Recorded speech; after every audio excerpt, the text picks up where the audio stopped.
Welcome, one and all, to episode 30 of the Coast AFL Podcast from Nick and Blaze. This week, the semi finals have been and gone. Two teams have been eliminated. There are only four more to go. Quite a few exciting things to happen during the semi finals, including Ken Hinkley having a few words after post match between some of the Hawthorn players. Um, Joe Danaher uh, somehow managed to star up forward in the Brisbane GWS game and kicked himself 5 spectacular goals to bring them into the preliminaries. And we have a couple of words to say about a announced retirement. So let's jump into it. How are you doing, Mr. Syric? Not too bad, not too bad. Yeah, as I said, it's always a bit quieter when you get the Sunday free of football. Women's football is still on, obviously, but I went out for a nice spring picnic to celebrate my granddad's birthdays. Because it's we have a little bunch of birthdays amongst this time, so it's got quite a good time. It's a bit of celebration of the footballs, bit of celebration with the family. All good vibes here. Excellent, excellent. Very good to hear it. For me, as I might have mentioned last week, it was my birthday on Thursday. So I went to my parents on Saturday night for dinner. It was very, very good. Got to see my old housemates, which was very nice. And yeah, it was an overall good time. But I also got to watch the GWS v Brisbane game, and that was a lot of fun. It got very intense in that last quarter, and we will talk about that. But for now, we are going to talk about Josh Corbett, who announced his retirement earlier last week. And it was pretty sad to see because he's still quite young in terms of the AFL sphere. But, injury will do that too. And yeah, overall, it's been a very quiet season, quiet career for this man. Yeah, only one season with double digits game played. Yeah, he was. Doesn't actually say where he was drafted. You might need to pick that up for me. But yeah, picked He up was for recruited Fremantle. from He started in North Warrnambool, and then played for Werribee in the VFL, and probably picked up there. Yeah, exactly. Basically, it's just a promising tall prospect. Never could really get well. First, he took a while to develop. Then obviously he played solid 16 game season in 2001. Average 1.4 goals a game. 2021, sorry. And yeah, there's not really much to say. It was looking to be a useful tall forward. A bit of a depth player. The Dockers picked him up because they were hoping to look for a bit of a transition after Taberner. But unfortunately, injuries never really allowed that for him. And, he unfortunately falls a bit short of the first milestone of 50 games. But, AFL's a bit like that. He had a bit of promise behind him, a bit of talent, but unfortunately, not to be. But he played this wonderful game of AFL football. So we should give him a little nod. We do, and it being granted, this is probably going to be a short episode this week, so we thought we'd pay our dues, at least show him a little bit of respect. We all know how hard this sport really is, and even to just get drafted in the first place is still an achievement in of itself. Exactly. So as I said, props to you. Hopefully, you may not play AFL football, depending on what you want to do, whether it's, purely because injury is going to make your life worse if you get one, then you go on to whatever it is in the future. But if not, maybe you have a few fun games in the Rezzies. And yeah. Yeah, agreed. And who knows? He's from Victoria, so he's probably going to come back to Victoria and, maybe just explore back in the VFL, see what happens. Or he might use this chance to escape that horrible state, young Blazy. I mean, Might have found his freedom. yeah, if he's currently living in WA, he could also stay in WA. Who knows? He knows. But yeah, so we He's just wanted good. to, pay our dues. Yeah. All right, Ah, let's. that's Do you want to jump straight into it? yeah. Because yes, although it's only a couple of games, it is a very exciting football together. And as you all know, it was a big response from a team that was all but counted out in the game by the pundits. All the pre-match coverage was talking about how Ken Hinkley, you know, could get fired, and Port were, you know, looking to be another back-to-back team. Sorry, another back-to-back exit. But give credit to them. They came out the blocks absolutely firing. They were trying to prove that last week was a lapse, Mm-hmm. and that they could still play the football that got them their second place finish in the season. They held the Hawks goalless in the first quarter, and their reserve halfback squad put on a show as their tackling and contested possession wins were absolutely immense. They got 5 holding the ball free kicks in the first quarter alone, as the young fledgling Hawks suffered a tiny bit of stage fright, or at least they would take some time to adjust to the pressure that Port were able to provide to them. Sam Mitchell, he did do a fantastic job of settling that ship, because while the territory for the whole night was more in Port's favours, and the famous Hawks run, I will say, was pretty much restricted all night. They really didn't get their running game going, but the Hawks would stay with it. A few free kicks, got him a few goals, which Mm-hmm. gave him a bit of momentum, and there would be some absolutely clutch boundary work by 2 players we talked about last week that could have been big. Not big on possessions, but big on impact. Nick Watson and cheeky Jack Ginnivan. Quiet first halves, but they absolutely lifted when their team needed them. And, man, it was a bit more painful for me to watch, but I think you probably would have enjoyed Jack Ginnivan I making his moments count. I definitely love what I saw. We talked about this at the start of the season that we wanted to see consistency from this team. Hmm. And then obviously they've been on this huge run of momentum. They've just been showing how to truly love the sport, and Hmm. that love of the game has brought them into finals. They made top. Would you consider them top 5, or because they scored less than GWS, would you consider it top 6?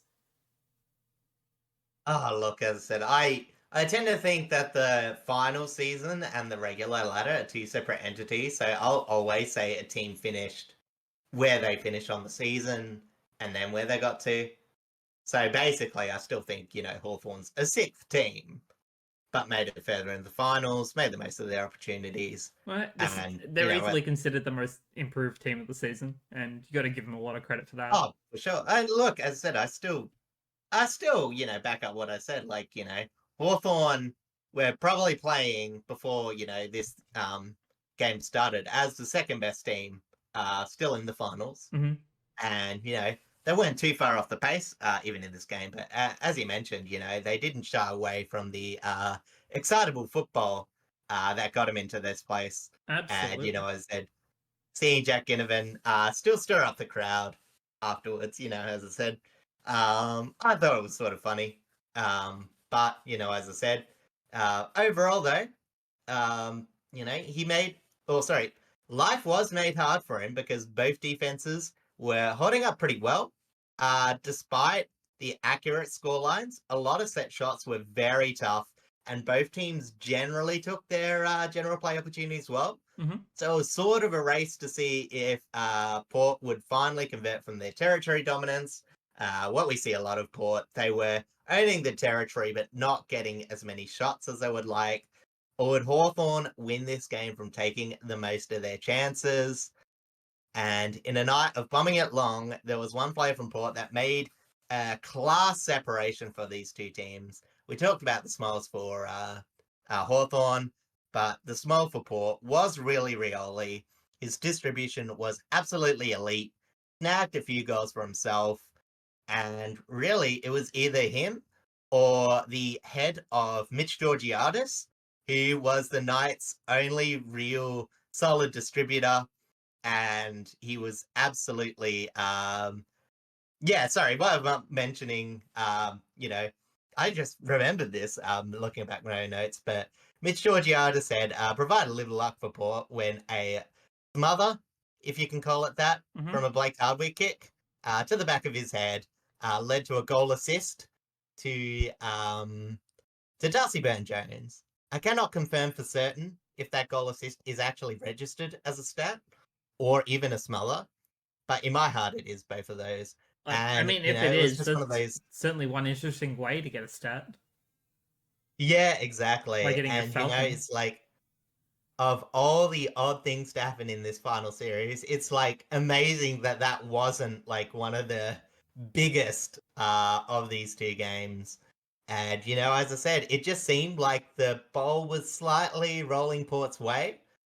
But, Hawthorn never found their way out of it. The last quarter, it's going to be very hard to judge which was the better last quarter of these two games. Because the last quarter in this game, it opened up a bit. The Hawks kicked the first as the Wizard, who I mentioned before, he tied it all up. Then Port kicked the next three, with two being a dual Jace attack, one by Jace Burgoyne, one by Jason Horne-Francis, and Port looked almost home with 15 minutes left. And then Hawthorn, they looked like they weren't going to bow out of it. Last roll of the dice with a very posed Sicily moving up forward and capitalizing on a few opportunities. One goal was very close to being touched. Went to review, no evidence to overturn. And a tied Port would play a bit too aggressive around stoppages, and their defensive lapses would mean that Finn Magnuson would put them within the goal. But at the end of the day, as you probably already know, the woodwork might have been all that separated these two teams at the end of the night, and Hawks' fairy tale run ended with two back-to-back posters by James Sicily, as, it was very unfortunate to see such a big game get a big player quarter fall short due to, slightly unlucky set shots. Overall though, the game ended 11-9, 75 to 11-6, 72. Mm-hmm. And in such a close game, it was very hard to pinpoint, the bits of lucks that may have accumulated the win. Both teams got some weird umpiring calls. Sicily posters were tough, but Hawthorn were absolutely slotting him from the boundary and probably scored above average if you were, looking at X scores. I didn't check, but I can only assume that Hawks were batting over. And I think this will just go down as one of the better pressure finals in modern history. You had a lot of pressure at the start, Mm-hmm. and then the game opened up a bit. It was a sprint to the finish. And Hawthorn, well, they will be proud of their performance. They just finished a tiny bit short by because Port just jumped too much to an early lead. And for Port, it was a fantastic turnaround from the dismal performance of last week. And they look to be sailing into the prelims with a bit of confidence against Sydney, which will be next Friday. As they had that close game against Hawthorn earlier that they won by a few points, Mm-hmm. and it repeated then. So if Port would won anything, it would be another repeat performance of their regular season matchup to make a grand final. I don't think it will happen. Boy can dream there. Boy can definitely dream. Um, I wanna give a shout out to Luke Bruce. It was his 300th game, of course. oh, Um, yeah. what an incredible career he has had, and it looks like he's gonna keep going too. So, all the credit to him. Yeah, it's going to be interesting because, he's made his spot on the team as the sub, basically. Designated sub, I should say. And why not? Because, I mean, we've mentioned this before. He's able to come on late, provide a bit of class. I think he did score a goal in this game, didn't he? I believe so. Let me quickly take a look. Yeah. Um, Yeah, but I do remember him doing a few good things. Yeah, he did. He did. Um, yeah, no, absolutely. So, he comes on, plays about what, 20% of the game, scores a goal, does a few things. Um, you know, and it's just it's always handy to have because, as we all know, subs can be a um bit of a coin flip. Mm-hmm. Um, especially considering the other sub for Port Adelaide, them having to play young Will Lawrence for only his third game, I think it was, due to the late out of Charlie Dixon. He had one of those Laid nasty bugs out. that have been going around.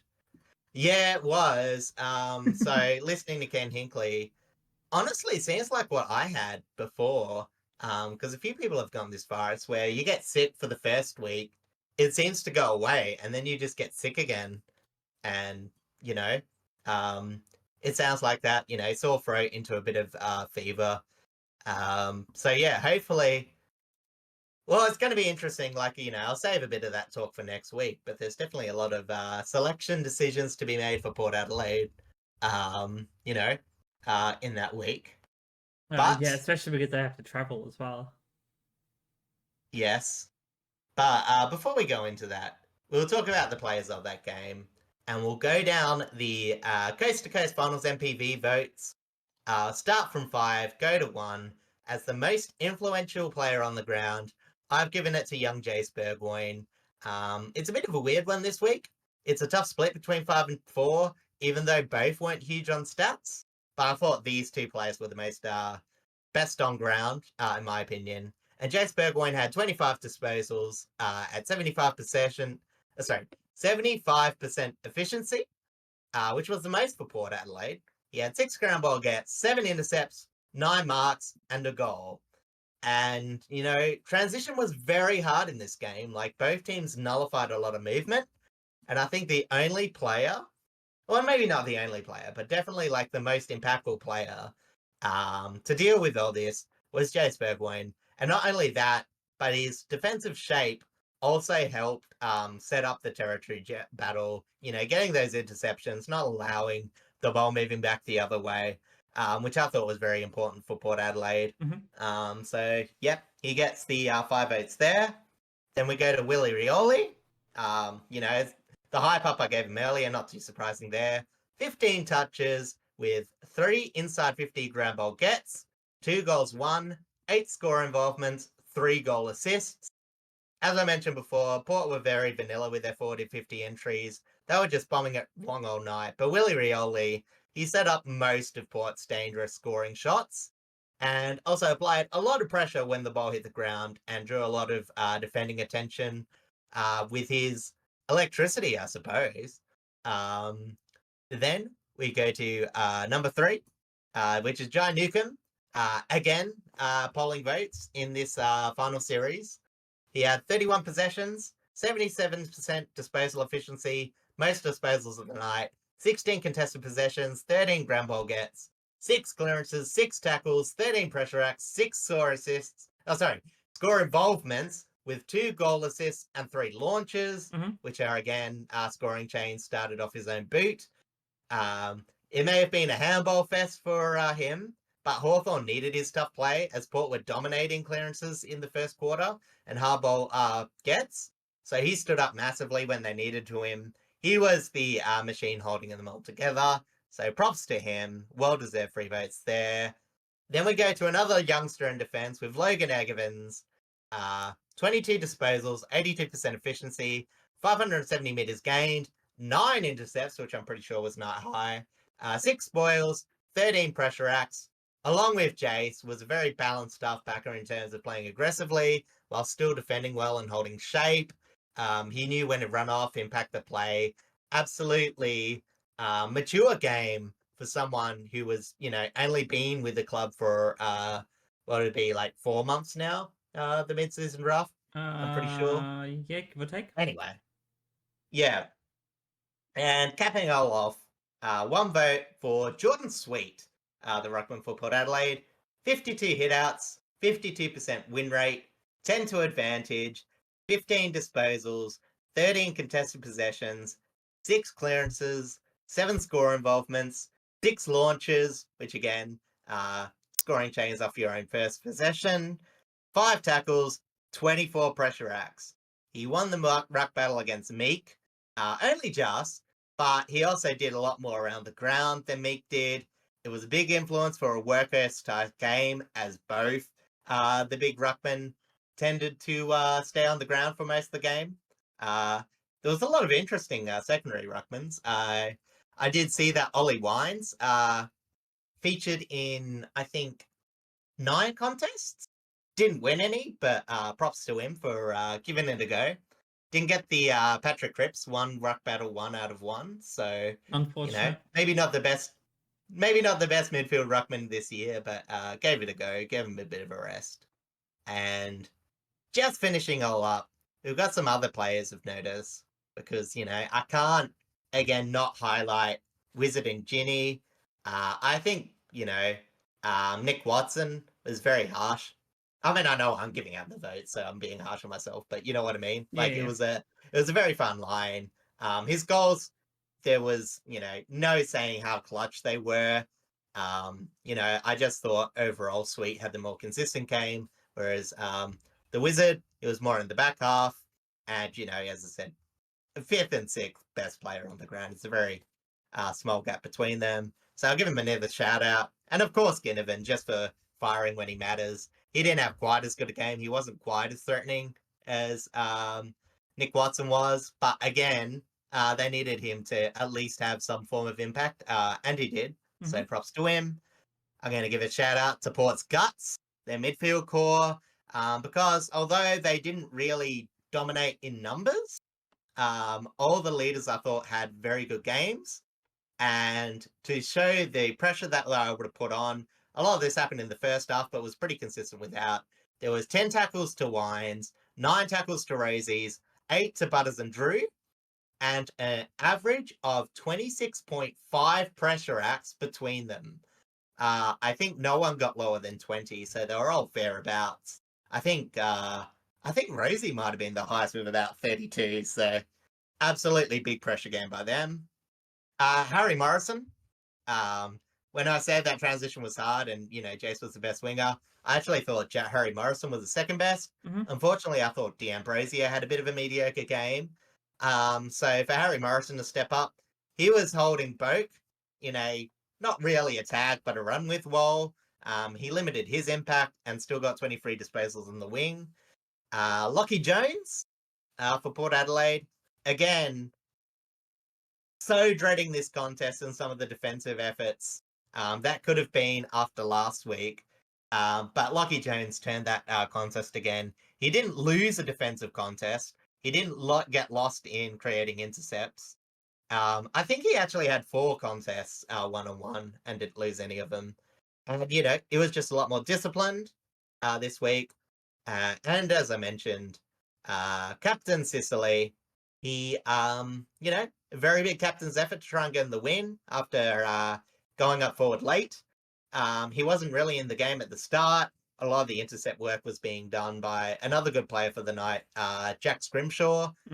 Again, not quite top 5, but probably would have been top 10 player for the game. And yeah, as I said, centimeters away from being a hero, really.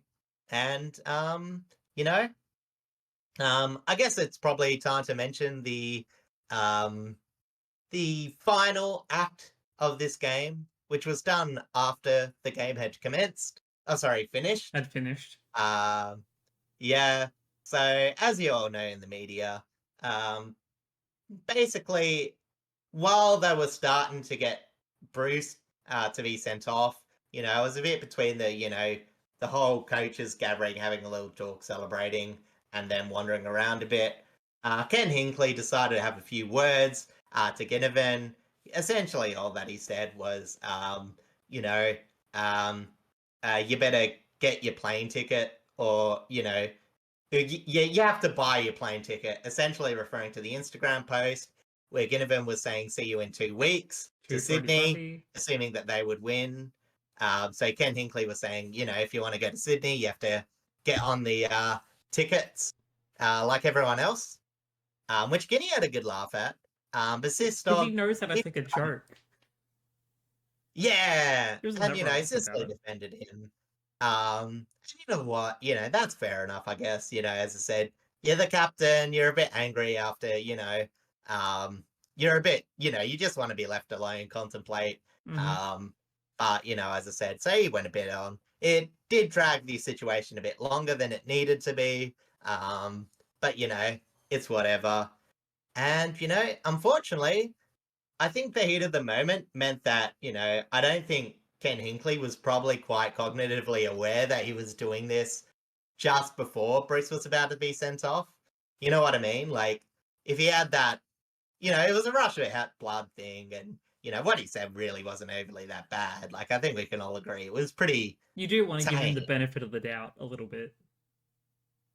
Oh, yeah, as I said, the benefit of the doubt of, I mean, I know Hinkley. He loves players. He loves celebrating achievements. Like, he's not going to be one to take the moment for himself away from um, Bruce. But, as I said, it happened. And unfortunately, all the fallout afterwards is just so much noise. You know what I mean? It's just, Sam Mitchell had a bit of a talk about it. He was very upset, which is, again, whatever. As I said, you can be a tiny bit upset, but But I mean, it's we like don't need it. Ginnivan making the comment on the Instagram post in the first place. It's like there's nothing really to it. He's just having a bit of fun. The media doesn't need to beat it Yeah, up, and they don't have to about this either. Like, exactly. yeah, sure, the AFL fined him 20 grand, fair enough, but like the media doesn't really need to make a big thing out of it. Yeah. Oh, look, I'm going to say like 20 grand is pretty ridiculous, considering that that was the same fine that Alistair Clarkson got for saying a homophobic slur. Should have been You know more. what I mean? It was just, as I said, like, I would have thought anything in the thousands would have been fine, like 5,000 maybe. I don't know. I'm not really a fine person. Yeah, I don't know either. I But you don't know know how what I it mean? works, but yeah, I It's get it. just like, it's like, and look, I'm actually not going to focus too much on the Hawthorn side of things because, as I said, like, I will say this: Jack Ginnivan is a young player, and for all his career, he seems to wind himself up by making these like little passes. And although this was probably not the time for it, I think when she's Sam Mitchell, you just let him make small mistakes like that. You know what I mean? Yeah, exactly. It's like, and even like you look out of it, it's like, hey, you fired a shot. It didn't work out for you, but you still like backed yourself in. You had a bit of a performance when, you were being held very solid defendingly. We've got a young core. We believe in ourselves. We'll be back again, you know. So you don't really like go hard on him, you just let him, do what he needs to do. You probably say, I'd rather you not do that again or like keep some of the comments on the field or whatever. But, you know, um, but it's just like, in terms of Port, I just find it funny how like there's a lot of commentary because, as I said, the week leading up to this game was appalling for like commentary surrounding Ken Hinkley. Mm-hmm. As I said, the media had written him, he was all this like they were focused more on whether he was going to go to West Coast afterwards than what he was going to do to win this game. Yeah, that's definitely not going to happen. Like, That but wasn't then going to happen anyway. If he even if he was to lose the job at Port, I doubt he'd go to West Coast. yeah, and like that's a bit beside the point, but you know what I mean? It's like you pile so much crap onto one person. And like we all know he's got a lot of pressure. And like I'm not saying you can't write about it, but let the result happen first. And it's it's one thing to call him immature, but like they didn't even have the maturity to wait for this week before they went at it. And as I said, like to me, with all the things that happened in the week, with all the things being said, for him to want to bite back a tiny bit, again, probably shouldn't do it towards Ginnivan. And, as I said, I think he just wanted to be a bit cheeky banter, but it sort of went on a bit. It's whatever. But you know what I mean? As I said, I think you just gotta, as observers of the game, you gotta realize like how much talk actually affects people and like how much you, I guess, you got to let people react normally to pressure because, the man's not made out of stone. Right. He's a very emotional coach to begin with. And this is like the worst thing he's done. Like, commented that someone should buy a plane ticket. It's just. I mean, there's a fair chance a lot more M-rated words were probably said. Oh, yeah. But that's the simplest term you could put it as. I'm not even sure. Like, I think Sicily would have swore. Oh, no, Sis 100% would have swore. Yeah, he swore. I'm not sure if Ken Hinkley said anything more. I think he just repeated the same thing over and over, which was, about the plane tickets. But again, I'm not a lip reader. But anyway, that's done. What we're going to talk about now is the implication of this week for Port Adelaide going into next week's game against Sydney and trying to beat it at Hawthorn. Because although they had the very solid win, there were a bit of flaws exposed with Port's game plan that was still there. Obviously, the defense really settled. And, again, huge coaching turnaround to get him from so off to so right in the space of a week. But unfortunately, not much could be said about the offense, which was just as bad as it was last week. They were relying a lot on Willie Rioli to have that really big game. And also credit to Mitch Georgiadis. He slotted all that he needed to in that game, but it was really those two. And they go into next week. It's already confirmed. They've lost Todd Marshall. He was subbed off of the game. He wasn't concussed at the time. Port were going to be cautious because he's had those concussion histories. And unfortunately, he presented a delayed concussion afterwards. So he is fully ruled out for the next game.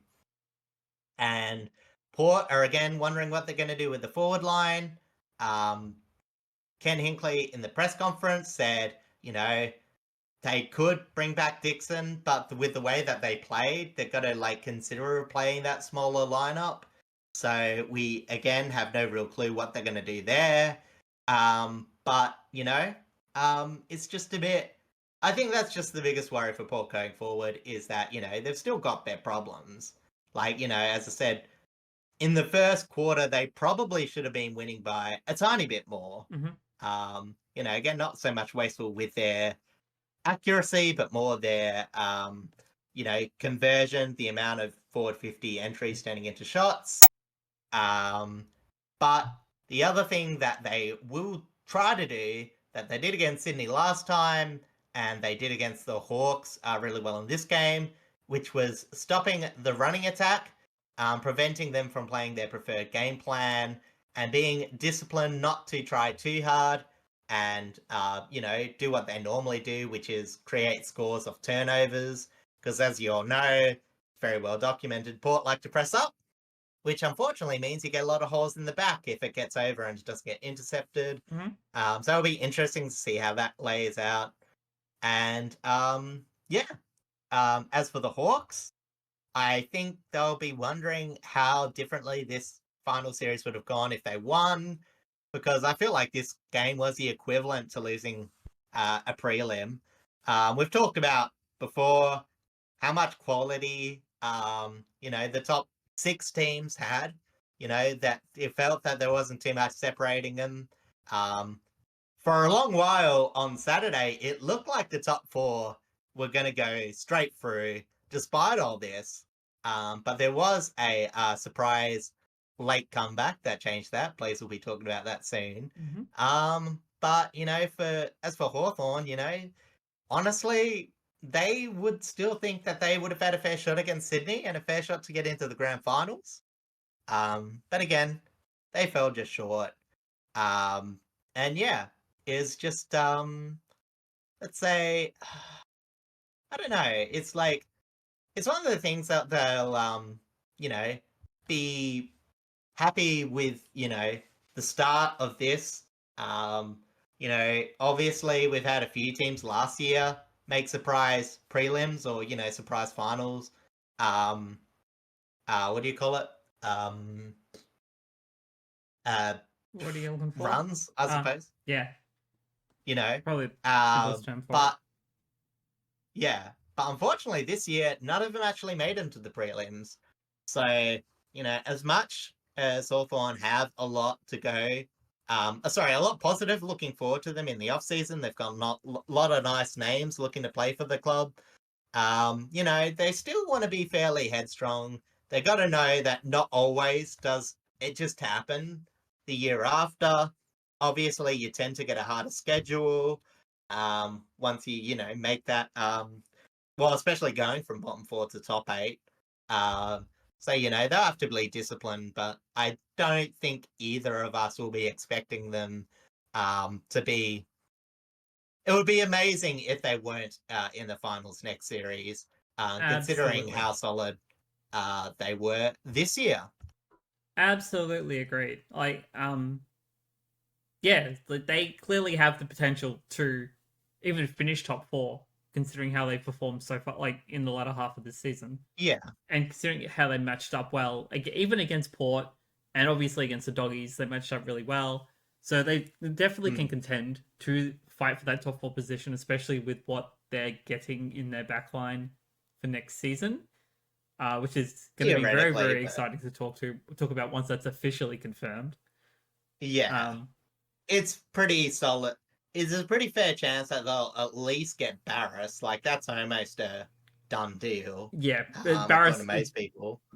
Barris is definitely gonna get out of West Coast. There's no doubt about that. Whether they're gonna get Battle out of St Kilda, that still remains to be seen. I know they're definitely fighting for him, but I think St Kilda really want to try and keep him because their backline, their backline for St Kilda has been their best part this season, especially when they managed to step up.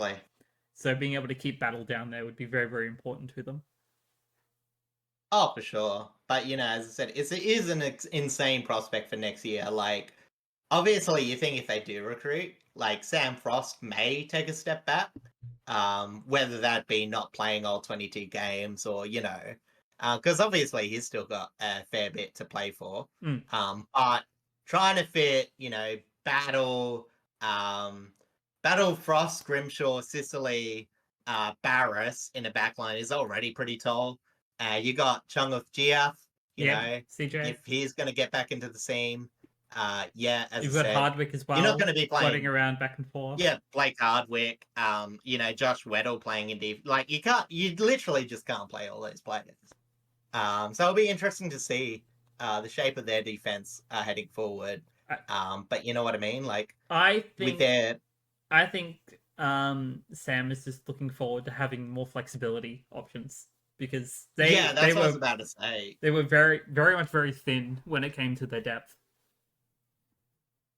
Yeah, like I said, it's not like they played that badly. Like, obviously, they still played decent.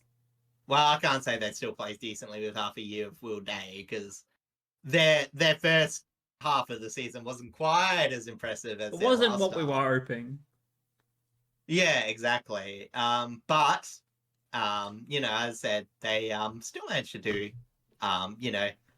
work with not having every one of their players available. Obviously, the other one being Mitch Lewis in the forward line. So, as I said, the more tools that Sam Mitchell will have to work with, the more likely next season's going to be consistent, even if they get a few more injuries. And, as I said, I think we both just expect them to be around to be present around this time next year. Yeah, absolutely agree. Sorry, I needed to burp there. All right, let's move on to the next game. Let's head over to Sydney, where we go to NG Stadium for GWS hosting the Brisbane Lions.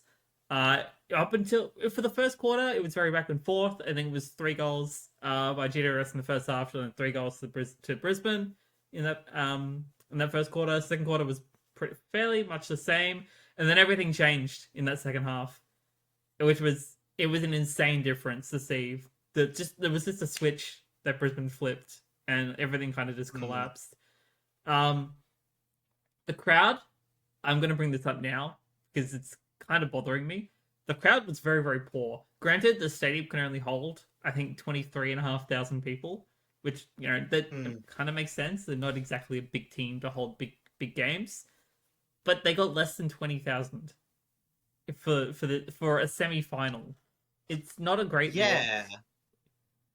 Well, I think, look, I'm gonna say it because you've just actually triggered my memory. But like for both teams, I think they'll be a bit disappointed because yeah, you said 18,357 for NG Stadium. The Port game sold out, but there was a lot of Hawthorn fans in that crowd. So really, for both home teams, they'll be a bit disappointed.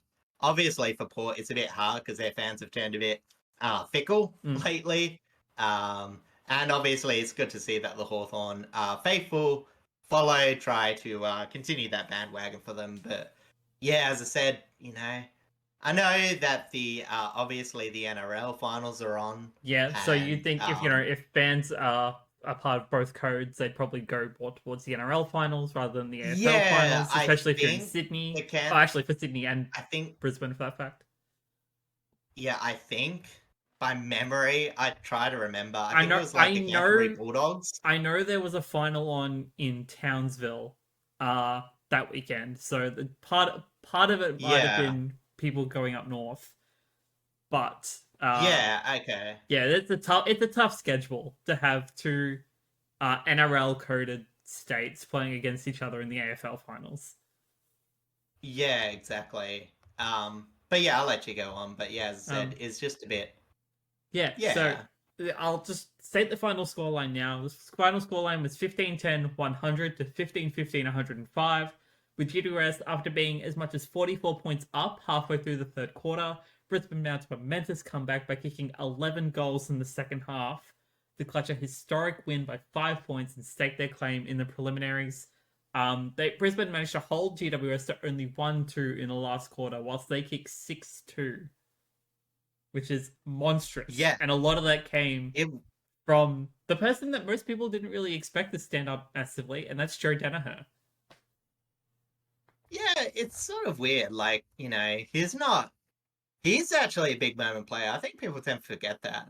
Like he actually does pretty well in the finals, but you know what I mean? Like normally he starts really well and just stays pretty well, but he was like pretty quiet early. I think he'd only kicked maybe one goal to halftime. I Might have believe been that's two. correct. He was held very well Um, by the likes of, Sam Taylor and everyone else in that backline.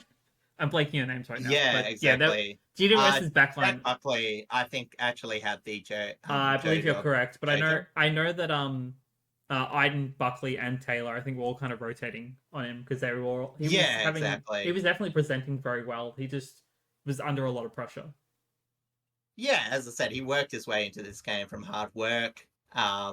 Obviously, the flip side to that, he didn't even really have that much around him as Hipwood and Charlie Cameron struggled to get into the game. But yeah, as I said, he just, you know, he was lively and it was good to see him get a bit of reward. Because, yeah, as I said, he had a absolutely fantastic last half of this game. And, as I said, it was just it was very Joe Danaher fashion, It You really can't. was. It was like, They talked about it on Fox Footy. Is that you don't know mm, what you're gonna get from Joe Danaher especially even when he's like switched on. Like you don't know if you're gonna get midfield mm, Joe Danaher where he kicks it long down into the forward 50. You don't know where if he's up yeah, forward, you're gonna get him missing a goal from 20 meters out. It's a mixed bag. exactly. But I must admit, like, the more unlikely a goal is, the more I think Joe Danaher is like likely to kick it. You know what I mean? I mean, And that final one was just if proof of the if pudding. you go back to his statistics throughout this season, I'm pretty sure he has one of the highest accuracies in the league. Yeah, it's I definitely can't a I lot more can't solid promise than it's like other top, seasons. but I mean you'd have to consider like players who've kicked over 20, 30 plus goals in this season just to get Yeah, a more accurate reading. But I'm pretty sure he's one of the higher accuracy kicks, at least from that shot. yeah. I can actually probably find that for you. I mean, Let you go on to the next things. whilst we're talking about Jonah Header, I may as well talk about him in full anyway. So he kicked 4-1 from 13 touches, 5 contested possessions, 5 marks, 6 score involvements overall, 14 pressure acts, 4-1 percenters, and 100% time on ground. From memory, he is the only player with 100% time on ground, except for I think it was a defender for GWS. I can't remember who it was, But just the fact that he presented so much and granted, low touches, but he did so much work around forward 50 and pushing into the midfield as well, and still stayed on ground 100% of the time is huge work for him. Especially when he's always had similar issues with keeping up with pace. Yeah, and it's so weird because, as I said, it's so weird. Like, you don't exactly know what you get with him, but, due to his versatility, he is, like, surprisingly reliable. Like, you can find a job for him to do most games. It's just, you don't exactly know which job is going to be his thing going into it.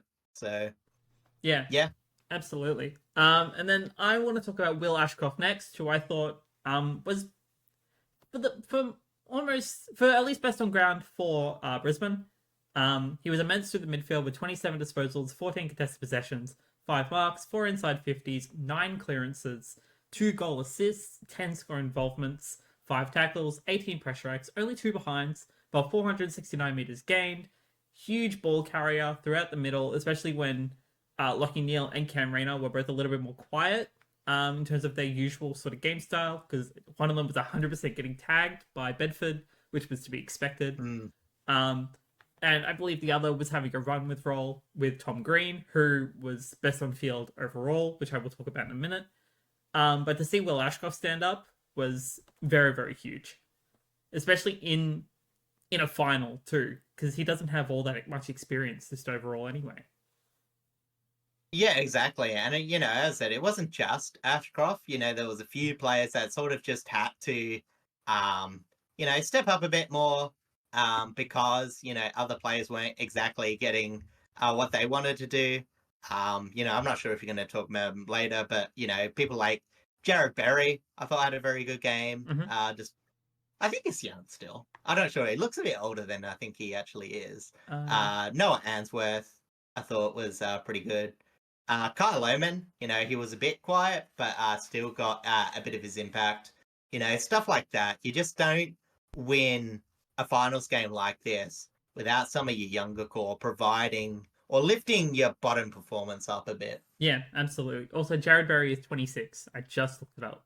So he's he's middle-aged when it comes to an AFL career. Still a second-tier player for Brisbane. Yeah, absolutely. And then co-captain Harris Andrews, I thought was very, very strong in defense. 13 disposals, but at 76.9% efficiency, 8 contested possessions, 7 intercepts, 6 marks, and 7 1%ers. He did everything he could, as he always does. But he had a really strong defensive team backing him up, despite how hard it was in their first half. They massively stepped up in the second half and really shut down GWS's forwards' impact, especially Jesse Hogan, who did everything that he could. Oh, exactly. And that's the thing about Harris Andrews is just, it's sort of a bit of what if, because, Brisbane was struggling defensively all night. Harris Andrews, maybe controversially, wasn't actually minding Hogan initially.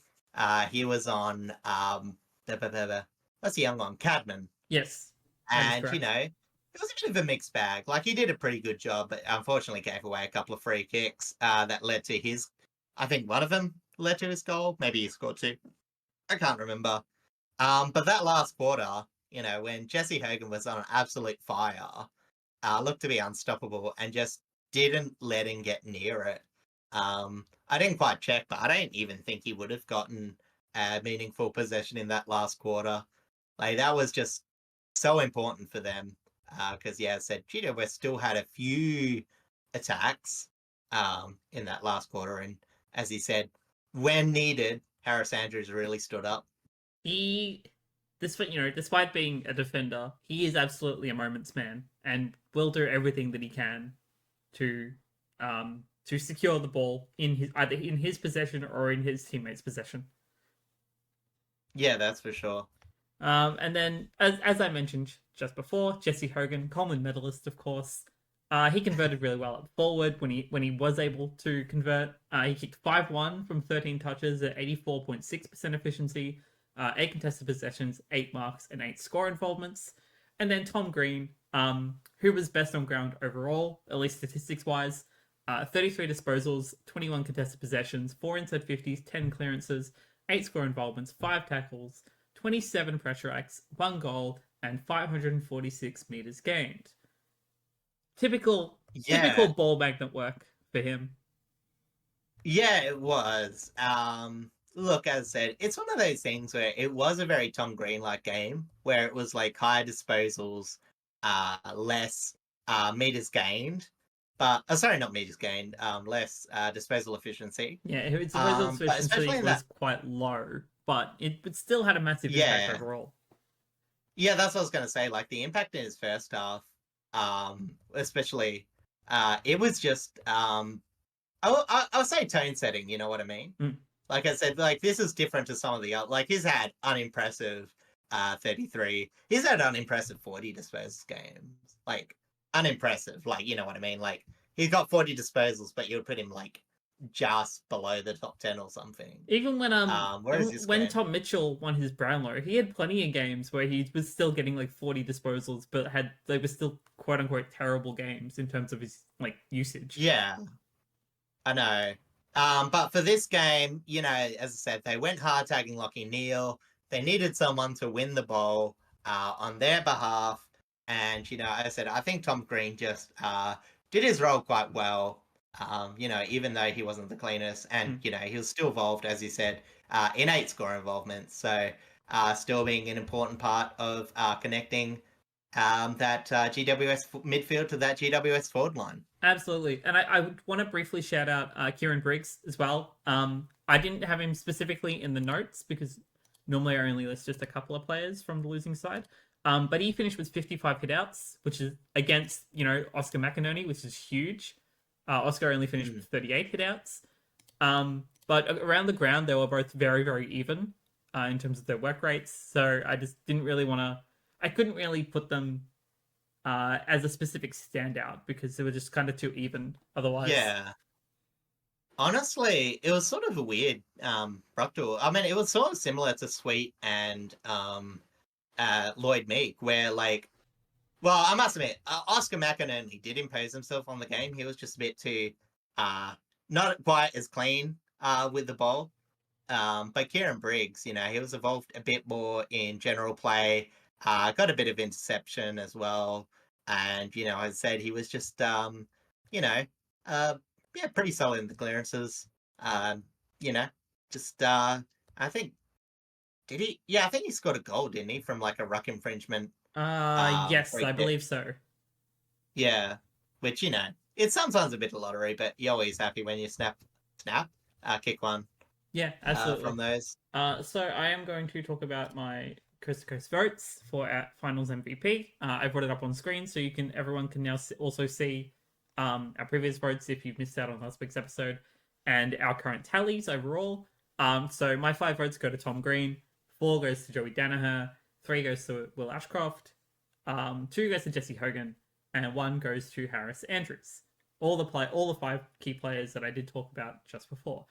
And so if you look just down below, you can see what our current tallies are overall. We have split it up between eliminated teams and alive teams, just for us mostly to keep track. But also, it'll be really interesting to see if someone like Jai Newcomb still wins it overall, despite not playing the next 2 weeks. So it'll be hard, but you never know because we've had a lot of unique players in our tally. I think we've only had we said Joe Newcomb's the only one going back to back. Granted, Sydney and Geelong obviously haven't had the chance to present unique players, so yeah, we're definitely expecting this week to be the week that everything will change in terms of our tally. Yeah. But yeah, as I said, Joe Newcomb on 8, much deserved. Very good final series from him. Mm-hmm. You know, Tom Green, obviously, then Sam Taylor. You know, Taylor, Sicily, and then, you know, as I said, it just goes on. It does go on But a for bit. the alive teams, Live teams, yeah, well, I said we had. It's a lot more even, surprisingly. So we've got obviously Jace Burgoyne, Max Holmes, Dane Zorko, Isaac Heaney, leading with 5 points, or 5 votes. And then Lockie Neal, Willie Rioli, Joe Danaher, and Sean Manor on 4 points. And then obviously, you get your other stars, maybe other quiet achievers like Logan Evans, for example, Zach Guthrie as well. So it's definitely going to be very interesting going into this week as to where our tallies lie. It is. And I'm just happy, there's a good mix of players in the running. Because, as I said, we have a go at other competitions for being a bit midfield-centric. But I think between us, we've acknowledged most areas, given it a bit of respect. So I'm definitely someone who likes to favour defenders a lot more. And wingers, for that fact. More so than, pure midfielders. Yeah. But as I said, it should all balance out because, as I said, I'm sure Blazy and I have our specific vices, but next week will be good because I'm actually forced. Well, not so much forced, because I'm going to watch the game delayed, but because I'm going to the basketball, I've given Blazy the opportunity to cast votes for the Sydney vs Port game, and I'll be taking Geelong and Brisbane, which means it'll be the first time that I've covered a Brisbane vote, and the first time Blazy's going to cover a Port vote. Yeah, and I'm actually kind of looking forward to it. Granted, we're both going to watch both games anyway because they're finals. They're that exciting. Yeah. But yeah, I definitely want to see more of what you normally see with your team. And, normally because I cover the Brisbane side more often because they're on the East Coast, I definitely think you're going to be very interested in seeing what I see when it comes to Brisbane, especially their defenders. Yeah, well, I said it's it's one of those things where, I said I'm it was just sort of hard to pick up how good defensively they were going to be in the regular season. Because obviously, as I mentioned, they had a few injuries and a lot. When you're, as I said, a possession style team, basically dominated from the center circle onwards, sometimes it's actually hard to judge your defense because you just don't get the ball booted in there that often. But definitely in that game, it wasn't a good defensive performance overall still, because, obviously GWS still scored 100 points. But when they needed to, and, in comparison to their offense, it's definitely enough to get the job done. And, as I said, led by Harris Andrews, he's definitely someone that has a lot on his plate, but he definitely doesn't shy away from it. No, definitely very not. Good leader down there. Absolutely. All right. We don't actually have all that much more to talk about in terms of the week gone. There was barely anything in the MRO. It was mostly just fines. Zach Butters got another fine, so again he's continuing to take over. Toby Green's record of being the most fined man in the competition. Well, Port's going to go bankrupt this week. How are they going to afford Butters and Hinkley's fine? It's just, oof. Yeah, it's what 30. Going to go back to tops. Out of all the fines this week, I think it's about 30 grand out of the salary cap. Yep. So we will. Yeah. We will. If there's anything else you want to say.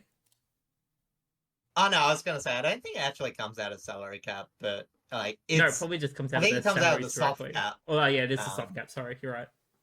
Yeah. But yeah, no, it's still annoying. But yeah, I've said all I need to say about that. So, let's go on to the week ahead because surprisingly, let's jump some excitement.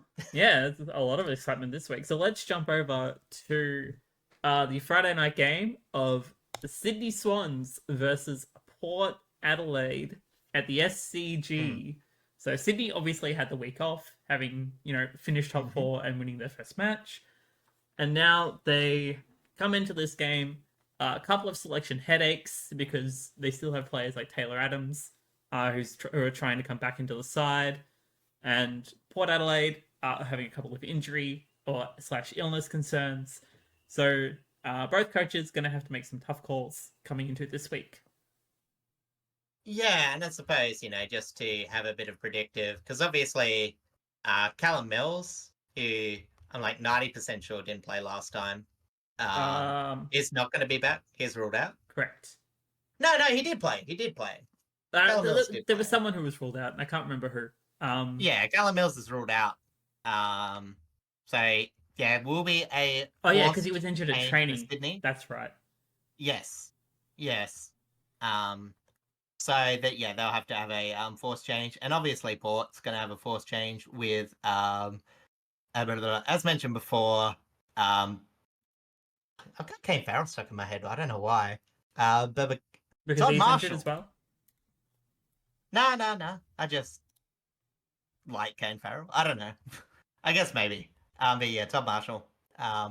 Obviously, absolutely can't come back in because he's in concussion protocol. Mm-hmm. So for Port Adelaide, you're looking at someone like Charlie Dixon or Ollie Ward. At this point, they're really the only two options they've got. Again, they could play Dante Vicentini, but that would be a wild call. But as for Sydney, it depends what they really want to do. If they bring someone like Taylor Adams, you might do something like play Blakey deep as a defender and play Adams on the halfback line, or shift a few magnets around. It's weird, like they didn't exactly have the most complete performance, but I don't think you would omit anyone from their win against GWS, would you? No, unless there was obviously there's someone was like become ill or injury training. Yeah, exactly. But for the most part, not really. Oh, actually, there is one player that Oh, actually, no. No, I think for the most part, I think it should be fine. One thing I did forget to mention, not that it actually matters too much because they're actually out, but Stephen Cornelio did get a cheekbone injury in that game against Brisbane. There was nothing in it. It was just slightly late hit Not really. in a contest is what it is. But again, yeah, GWS aren't playing, so that injury doesn't matter too much. But no, in terms of how Sydney played last week, 2 weeks ago, and how Port played last week, I don't think there really has to be that much shift in terms of player movement. As I said, you could just maybe toss up whether you want to go a bit smaller, but honestly, I still don't think they get Sam Wicks back. Was it Wicks that got suspended? I don't know. But I don't think you're going to be dropping Sol, even though they didn't play that well against Western Sydney. Greater Western Sydney. As I said, I still think you stick with a lineup, especially in the finals. Sometimes consistency is just a bit better unless you need to change something. So, Well, that's something that Hawthorn prided themselves on because they didn't. I don't think they really changed their lineups at all going into these finals games. I think they were unchanged. Them and Geelong as well, for the most part. I think they're the two teams that didn't really change at all. Yeah, well, Geelong obviously. They've only had a sample size of one, but yeah, I don't think they had any major changes from their regular season. As I said, Port might make a change. Depending on, what they're gonna think about. Will Lawrence probably doesn't stay in the side. As I said, it was more just a sort of spur of the moment decision from other emergencies, which one to put him in. So I imagine he'll go out, and again, either you bring back Charlie Dixon or Ollie Lord, or maybe, as I said, as a wild card, you just play a bit smaller, maybe move someone back up forward, like well, I don't know actually, or maybe play, well, I don't even think he's back. I think Ryan Benton's still going to be ruled out, but we'll see what happens. But in terms of the matchup, it's going to be very interesting because you would imagine that the result of last time won't happen again. I think I mentioned that before, but obviously Port getting up by over 100 points. Yeah, an absolute demolishing. I mean, I definitely think. Well, Sydney have never really played all that great at the Adelaide Oval in the first place. So, it wasn't the result in of itself wasn't. I mean, 100 points was massively surprising, obviously, but them losing. The lack of effort was surprising. Yeah. But you just can't imagine that happens in a final. Yeah, you know what I mean? Sydney love to thrive on finals energy. I guess it's the best way to put it. especially when you have players like Heaney who know how to charge up a team. Yeah. Heaney and Packley who know how to, use that energy well. Yeah, exactly. And, as I think it goes back to you also got to respect the veteran coaching of John Longmire. Because, like Chris Scott, sometimes they just have those little bits that can get you an edge in finals. Obviously, Chris Scott's was a bit more than just a little edge against Port Adelaide in their first encounter of the finals. But yeah, as I said, Sydney will be looking to change things up. A lot of it probably will be from the midfield. Because they were getting absolutely smashed there.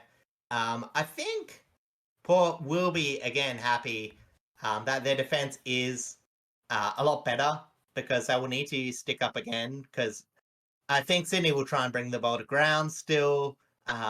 Obviously, we saw it even in the Hawthorn game, and despite how well Port were defending, Sydney was still very.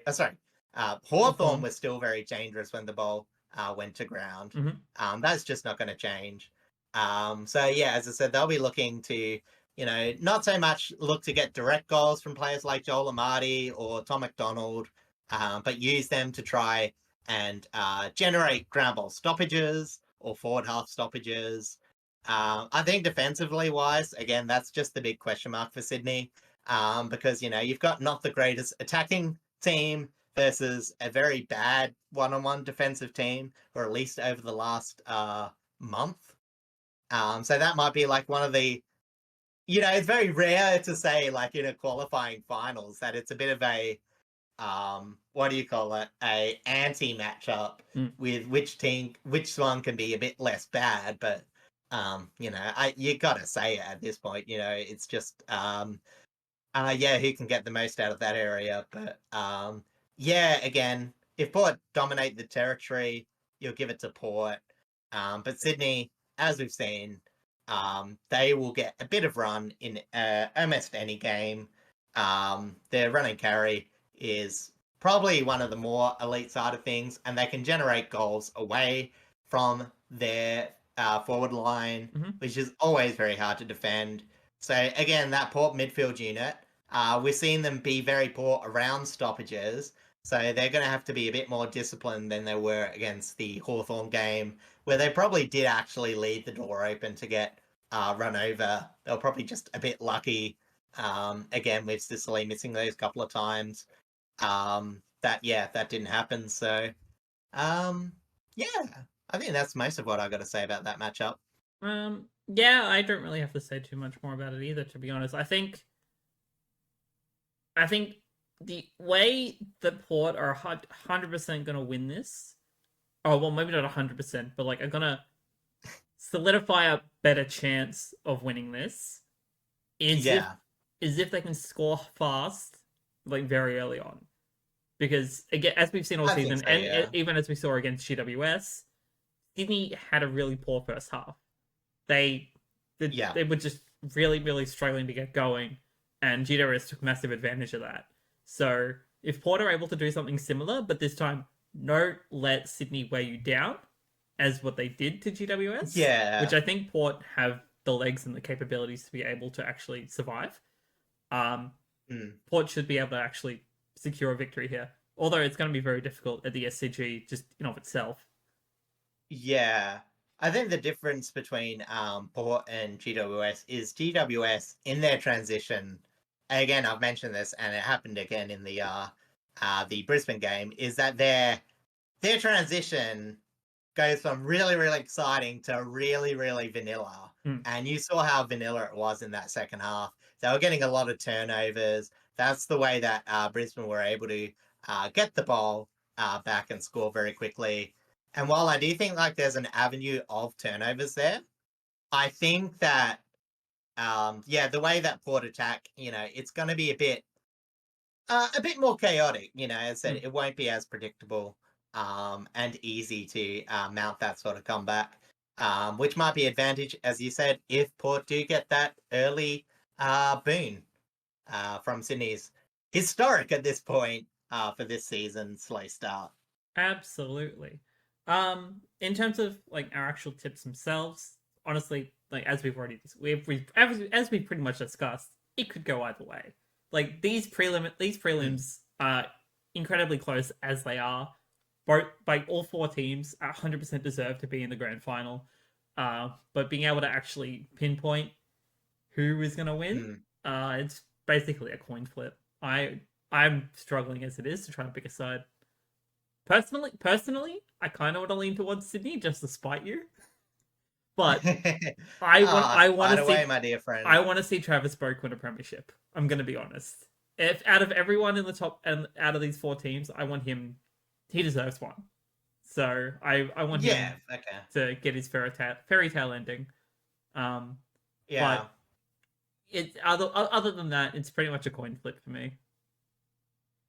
Yeah, as I said, it's sort of just very hard to gauge considering the variability of, the matchups and all that sort of thing. But I mean, as I said, I'm going to back Port Adelaide in every game from here that they play. Hopefully, another one is still on its way. Hopefully, too. But yeah, as I said, yeah, I do not think that you should just go, oh, Port won by 100 last time. They've got the history, back them in again because, again, with such a experienced coach at the helm, you don't take anything for granted. Especially in finals.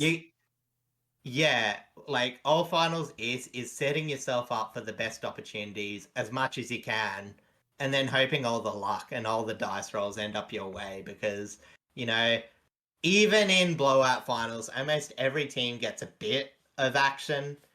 We've even seen it in Brisbane versus Carlton or the first half of Port Adelaide versus Geelong.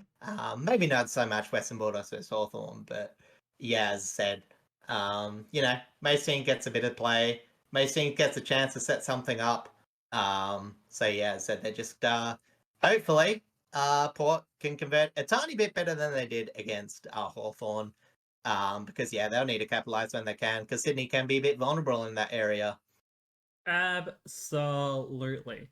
So, let's move on to our second game. It's a Saturday twilight game and the reason for this, as I've actually learned, is that for Geelong supporters, most of them are regional based or based in Geelong, so it makes it easier for them to travel. And for the Brisbane Lions, it means they can actually get home back to Brisbane the same day, rather than because if you finish the game, at 10 o'clock as you normally do on a Saturday night game, there's no flights for them to actually be able to get back to Brisbane.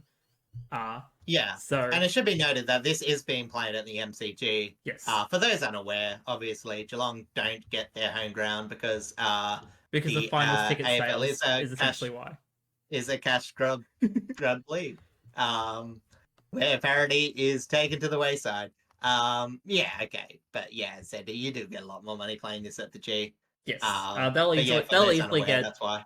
Granted, it's again, as we kind of saw last week, low numbers, but that's all.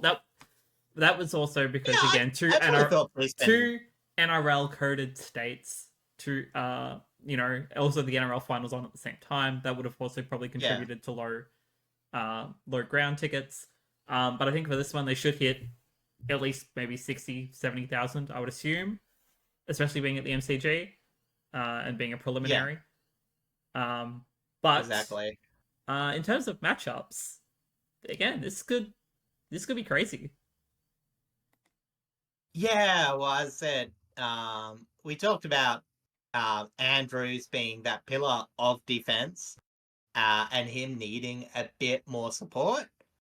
And I think, it's very hard to see Brisbane containing Geelong with how many options that they have, whether tall or small. As I said, even if you discount Jeremy Cameron, you've still got to pay a lot of respect to Shannon Neal, or even if they pull like a massive surprise and put in Tom Hawkins. That's the question, because he's certainly trying. Granted, they did lose the VFL game that they played, which was kind of funny. But he's certainly trying to put his hand up to play an actual swan song game, whether it's going to be this week or if they win this week, next week. I think it's a massive risk. I definitely think Shannon Neal has earned his spot.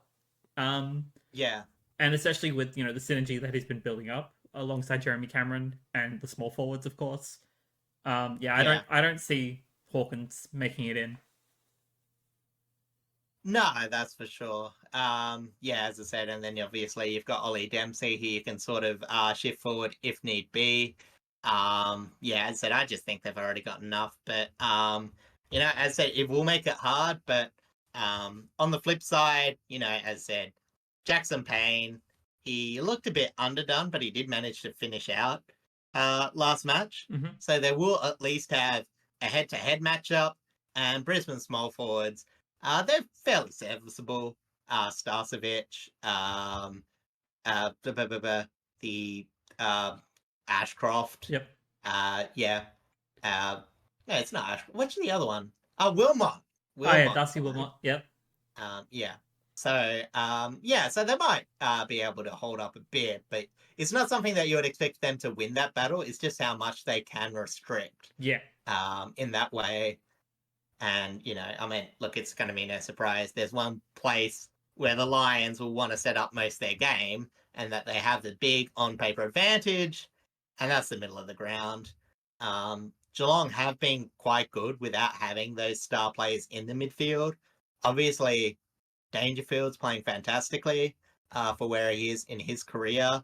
And they've still got, some serviceable players. Tom Atkins done pretty good. Tanner Bruin and Bose have both contributed in that midfield. But as I said, on paper, you just have to give it a lot to Brisbane in terms of inside midfielders. So, as I said, it might be actually a good inside versus outside matchup because obviously I think Geelong have a bit better run on the wings. Mm-hmm. So their transition might be good. They might be looking to score off halfback, especially if Brisbane do what Brisbane normally do and miss a lot of set shots. But yeah, as I said, I think that's just going to be that area because it's not going to be a matter of like Geelong stop Brisbane's midfield. It's how long that's going to get contained. Yeah. Absolutely. I mean, as I said, it's like Geelong's forward line. For both, it's just a balance of like which area is going to be contained and how long, because both these teams can score fast. Margins are going to be pretty meaningless, even if they look to blow out a tiny bit. Mm-hmm. It's just which team can pile on more pressure and for the longest. And again, I tend to favour a bit of experience. I'd probably edge towards Geelong, but as I said, there's no doubt if Brisbane get it in their forward line, they're going to score pretty well. Geelong, again, they're not the best defensive team in the world. You're probably on par with Brisbane, really, in terms of around about the same tier of defense, I would say. Like, not best in the league, probably looking to be like serviceable. Mm-hmm. But as I said, the rest of the lines are just so good for them that doesn't matter half the time.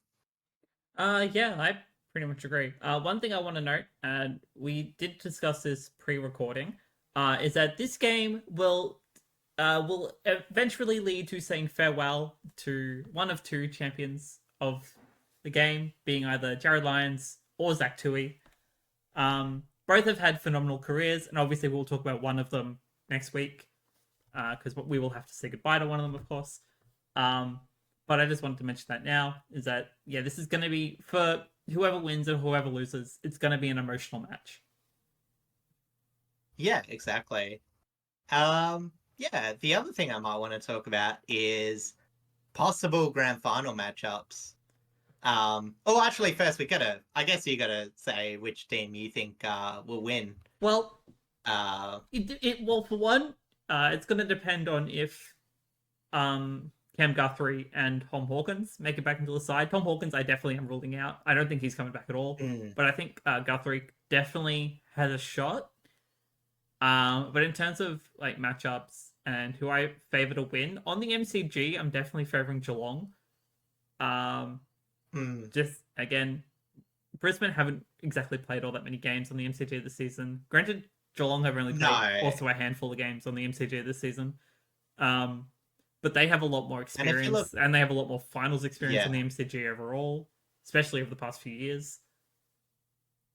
And most of Brisbane's big wins this year have come from home. Yes. Like they're not I think they've had a couple of good games away, but compared to other teams, I don't think they're quite they're not like hometown bullies, obviously, and they No, did win considering at the start against of the season, Geelong. they could not win at the Gabba start of the season.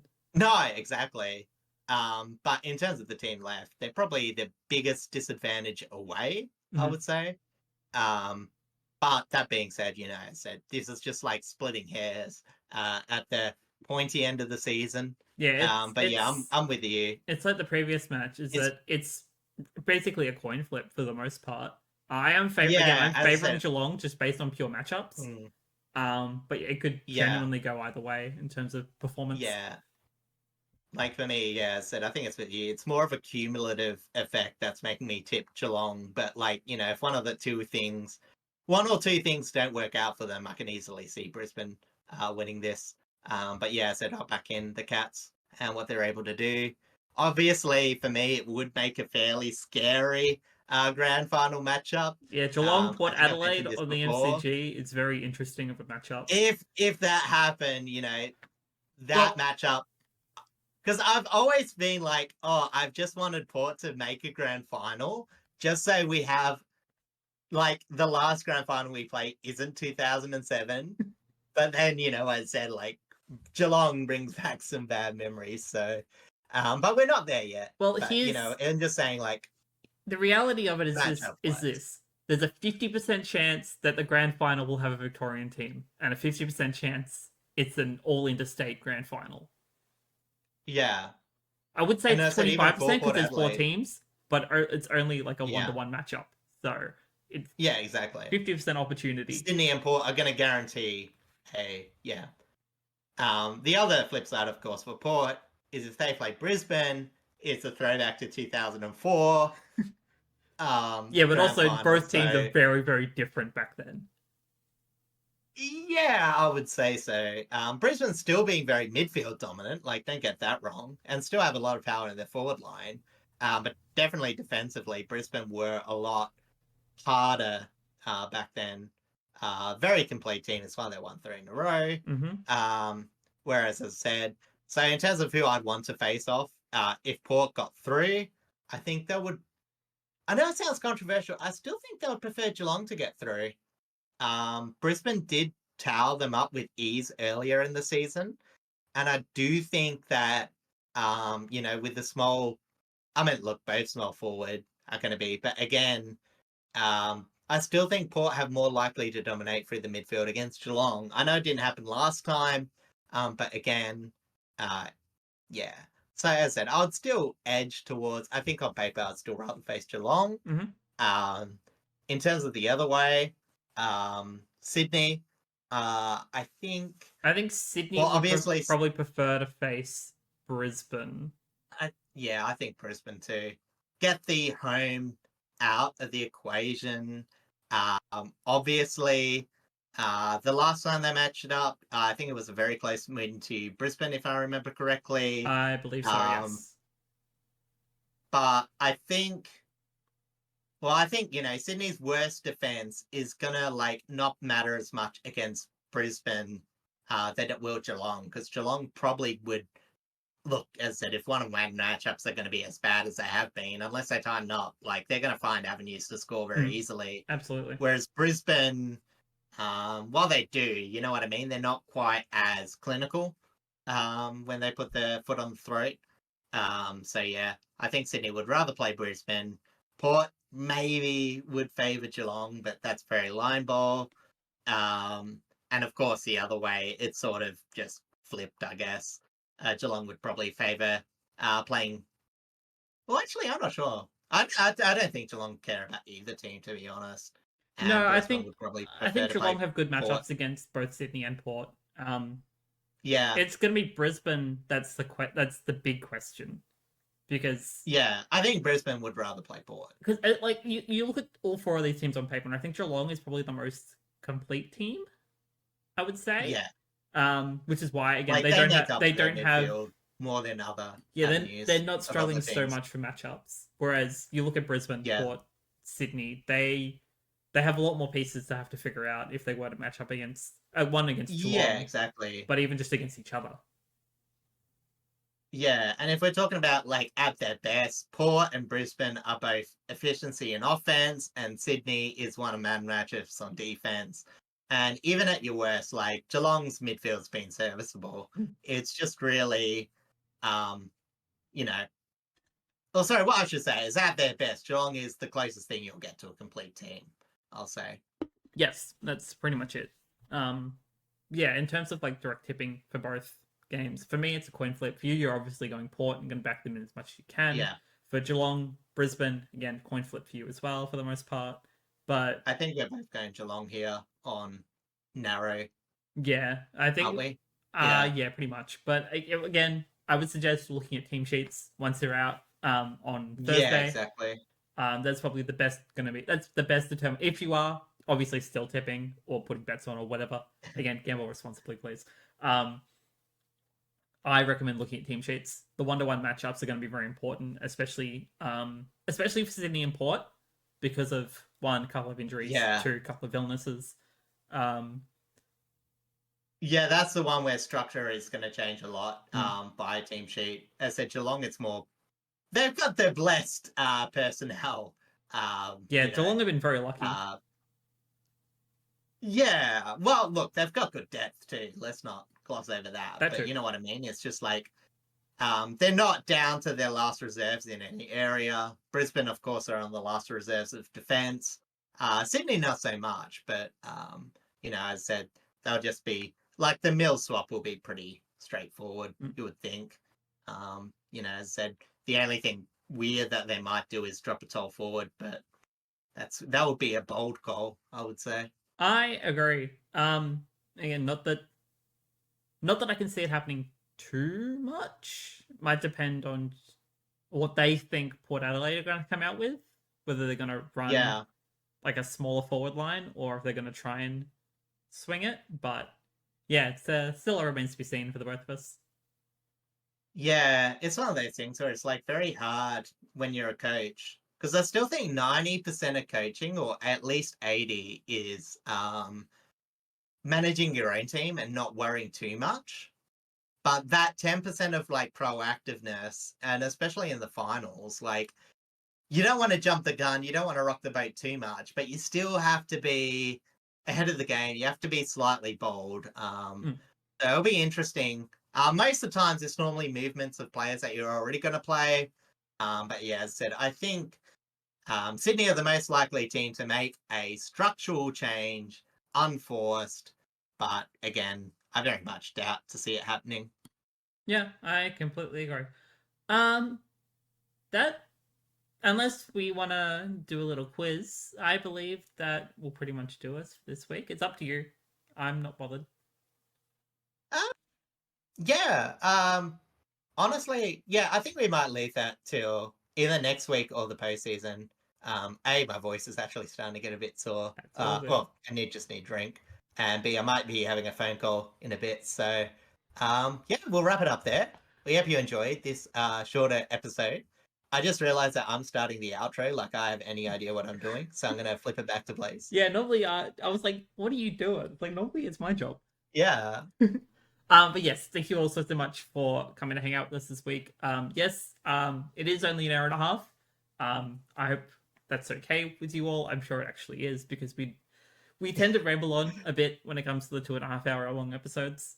Sometimes it's just fun to talk. I know that's the whole point of a podcast. But next week we are going to be live streaming our grand final preview / preliminary rundown. To be determined as to what exact time that will be, but it's likely going to be on Wednesday, the 25th. Roughly probably sometime after 4 p.m. Australian Eastern Daylight Time, because I still have to work. I can't take the day off for it, sadly.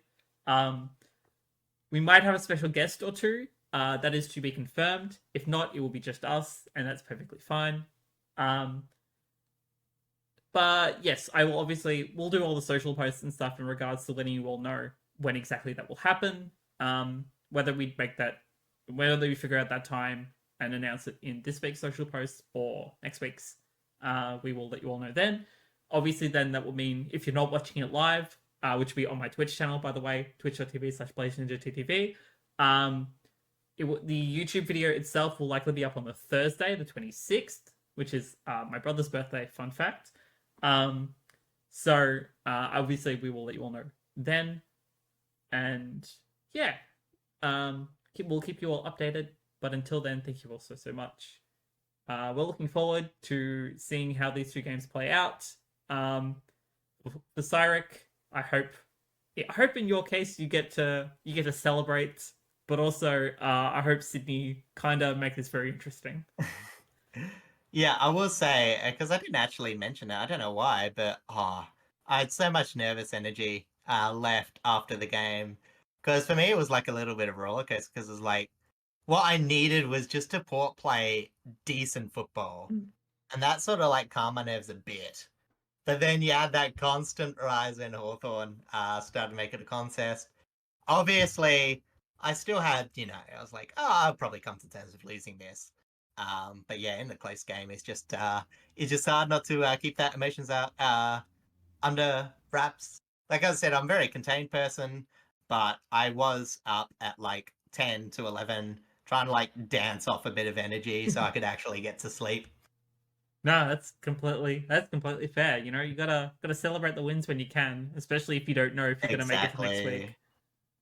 Exactly. But yes, we hope you all enjoy the preliminary finals, whether you're as an unbiased supporter of the AFL or if you are, a fan of one of the 4 teams. We know we have a couple of friends who are fans of the teams in finals, so we wish you the best of luck. And we will see you all next week for episode 31, our grand final preview. So until then, we will catch you all later. See ya.